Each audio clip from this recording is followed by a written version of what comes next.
siya. Sana kalam nga isa ngayon. At tapos, ito talagang pinag-excited na vlog na aking experience. Dahil nga papunta na tayo ng Hong Kong! Hong Kong! Hong Kong! So nga, celebrate na ng aking birthday. So nga, aking birthday nga is April 20. Okay? Huwag yung kalimutan ha. Please subscribe nga sa aking YouTube channel. At yeah, hindi yan pwede wala kasama kayo. Panoorin nyo talaga full video, okay ha? Okay?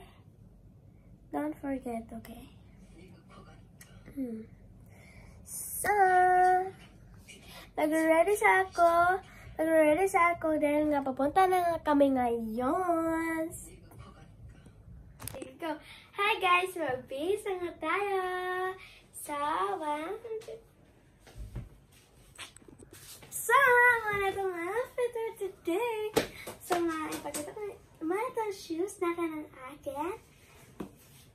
Susuotin niya ngayon. So, try na ito. So, this is my shoes. So, 6.5 hours later. So, nagayin kayo pa nga kami dahil nga sobrang gutom na talaga at wala kaming kain pa. So, nagpahinga nga kami nga dahil nga sobrang busog pa nga namin at nag-usap-usap nga kami sa aking mga cousins. At tapos yun ay ang nila ko nga yung lalaki nga na aking na cousin dahil sobra naman niyang energy naman. At tapos sabi ko na nga i-pause na yung video. Hi guys! Andito na kami sa airport. At tapos ipakita yung video dito sa airport. At hindi naman ito si Mama. Hi Mama! Naman yun. At ipangita nga nga sa inyo nga akong bestie. Kaya maganda.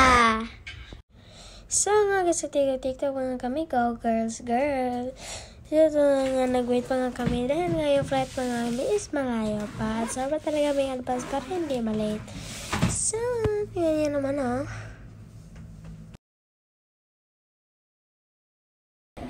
Hi guys! Welcome to Hong Kong!